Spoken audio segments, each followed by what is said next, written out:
자, 분위기 바꿔볼게요. 단지 여자라는 이유만으로. 근데 하재근 평론가 이거 어디선가 들어봤던 뭐 제목 같은데요. 이거 뭐예요? 예, 1990년에 단지 그대가 여자라는 이유만으로 이런 영화가 개봉해서 당시 굉장히 유명했었죠. 네.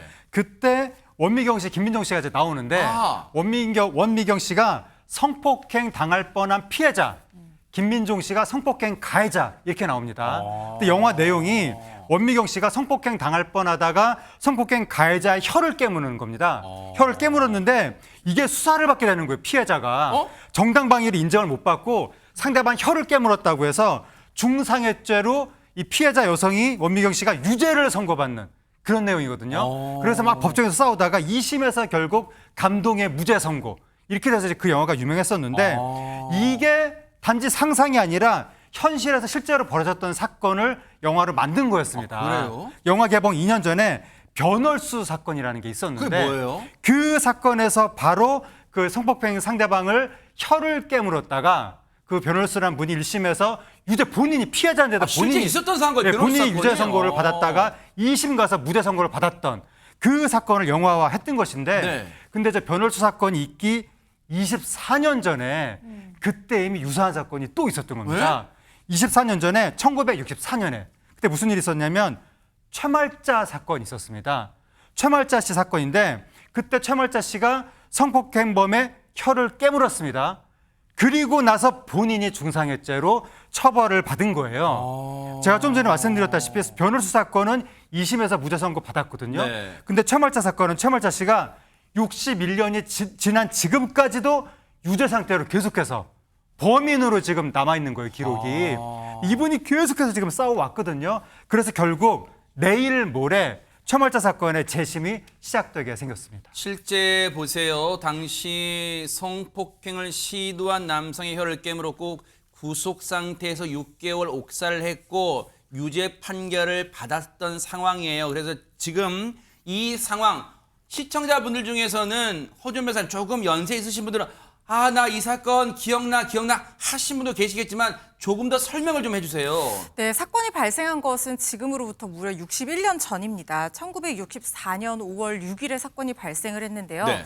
최말자 씨 당시 18살에 불과했습니다. 그런데 이웃 마을에 사는 남성이었어요. 21살짜리 남자가 자신을 성폭행을 시도를 한 겁니다. 그래서 혀를 깨물어서, 그러니까 저항을 하는 과정에서 혀를 깨물어서 이 혀가 일부 절단이 된 거예요. 이 사건을 계기로 최말자 씨는 이 남성의 이 혀를 절단시켰으니까 중상해죄다라고 해서 기소가 됐습니다. 아무리 본인이 성폭행에 저항하는 어쩔 수 없는 정당방위 상황이었다라고 했지만 부산지법에서 당시 이를 받아들이지 않았고요.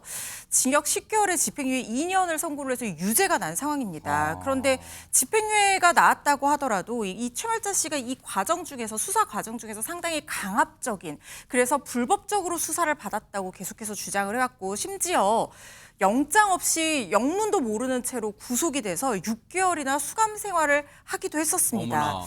그런데 이 남성에게 그러면 어떠한 처벌이 내려지고 어떤 수사가 진행이 됐느냐.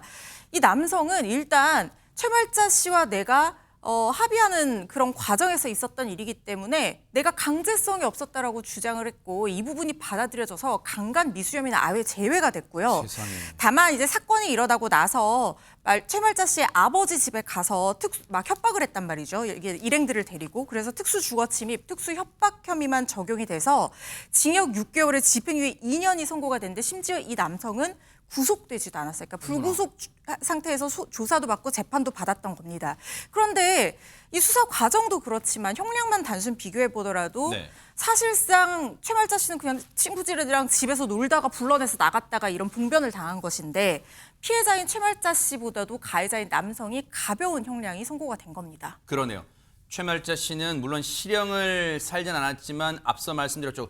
구속 수사를 받으면서 이미 구속된 지 이 감옥에서 6개월을 지냈어요. 그런데 법원의 선고는 징역 10월에 집행유예 2년. 그런데 이 당시에 성폭행을 시도한 남성은 징역 6월에 집행유예 2년이니 이게 뭔가 뒤바뀐 거 아니에요? 그런 생각이 들잖아요. 최말자 씨 본인 얘기 좀 들어보시고 이어가 보도록 하겠습니다. 조사를 받고 그날 바로 구속을 시키더라고요. 누구를? 그래서 선생님을요? 예, 그 뒤로는 무조건 가시나가 남자를 불구로 만들었다고 바른 말 하라는 거예요. 있는 그대로 얘기해. 내 말은 인정 안 하고. 그러면서 책상을 치고 일어서서 의자에 발을 얹고 손을 허리에 대고 욕을 하면서 네가 남자를 불구를 시켰으면 책임을 져야지. 왜 바른 말 안 하나? 예. 욕을 하면서 네가 바른 말 안 하면 여기서 평생을 감옥에서 살아야 한다고. 바른 말 하라. 그 예. 말이 15번, 20번 이상 했어요. 지금이야 수사기관의 수사 행태가 나아졌다고는 하지만 당시가 1964년이에요. 정말 저런 강압적인, 정말로 피해자를 가해자로 둔갑시킬 수도 있을 만큼의 강압적인 수사를 지금 그대로 얘기하고 있잖아요. 그러니까요. 64년도에 있었던 최말자 씨 사건의 내용을 보면 저분의 말씀을 들으면 얼마나 억울하겠습니까? 본인이 성폭행 당하려니까 방어하는 차원에서 혀를 깨물 수밖에 없는 거잖아요. 그럼 가만히 있습니까? 성폭행 당하면서 그대로 있어야 되는 거예요?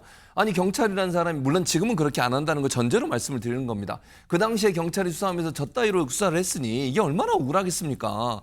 본인은 정말 성폭행 당하는 그 위험 가운데서 본인을 지키기 위해서 최소한 할 수 있는 방법들을 동원했는데 네. 남자를 불구로 만들었다고 얘기하면서 도리어 사과하라고 책임지라고 얘기하는 추궁하는 저런 모습, 그 당시 얼마나 남성 중심적인 사회였냐를 보여주는 단면이고요.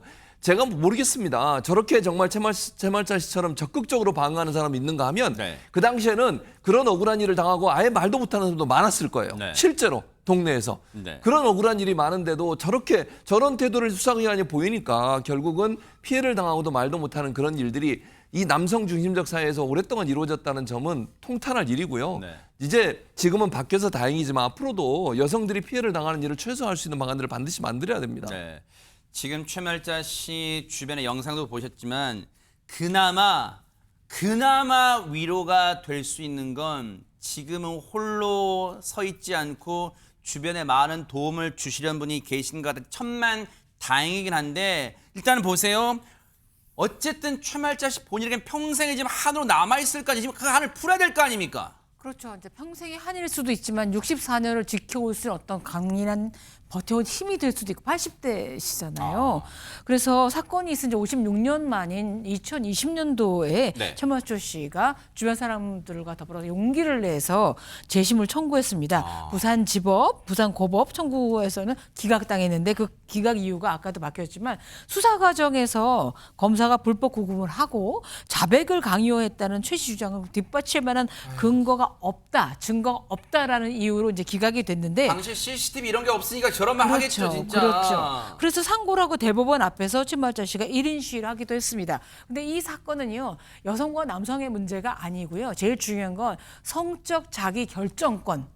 내가 키스를 하던 성행위라도 그것은 내 의지에 관련된 거야 된다는 데서 좀 환기를 시켜준 사건이었기도 하고요. 이제 대법원에서 어떻게 될지 이제 기대하고 있습니다. 대법원 앞에서 1인 시위를 하기도 했는데 박성배 변호사님, 대법원은 어떤 판단을 했을까 궁금합니다. 대법원은 3년 넘게 심리를 진행해오다 결국 원심을 파기환송했습니다. 최말자 씨 주장이 맞다고 볼 정황이 충분하다면서 판결문과 신문기사, 재소자 임명부, 형사사건부, 집행원부 등에 대한 법원의 사실조사가 필요하다고 판시했습니다. 즉 일단 재심 개시 결정을 하고 사실조사를 해보라는 취지인데 이에 따라 올해 2월 부산고법은 재심 기각 결정에 대한 항고를 인용하면서 재심 개시 결정을 내리게 됩니다. 재심 개시 결정을 내리게 되면 재심 재판을 다시 진행해야 하는데 그동안 공판 준비 절차를 진행해오다 내일 모레 23일 재심 재판부는 첫 공판을 열 예정입니다. 일단 호준 변호사님, 재심 결과가 어떻게 나올지 앞으로 이제 또 어려운 과정 겪어야겠지만 일단 재심으로 갔다는 자체가 일단 인간 승리입니다. 최말자 입장에서는. 이게 재심이 열리는 것 자체가 상당히 어렵습니다. 왜냐하면 2002년에서 2022년 동안 재심이 청구된 사건이 23,000건이 넘는데요. 90%가 넘는 사건이 재심이 열리지조차 않았어요. 그러니까 재심이 열리는 비율 자체가 10%가 안 된다는 얘기고, 그리고 개시가 되고 나서 무죄가 되는 비율도 5%가 안 됩니다. 그렇기 때문에 일단 최말자 씨로서는 아직까지 재심 과정을 기다려 봐야 되겠지만 또 거기에 최선을 다하겠지만 열리는 개시 결정 받았다는 것 자체만으로도 정말 큰 산을 넘었다는 생각이 들고요.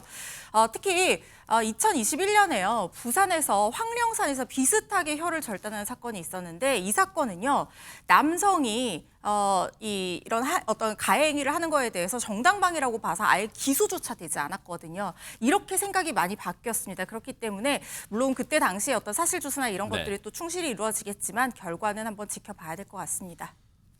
법에도 눈물이 있다는 걸 보여주는 재심 결과가 나오기를 진심으로 시청자분들과 함께 기대해 보도록 하겠습니다.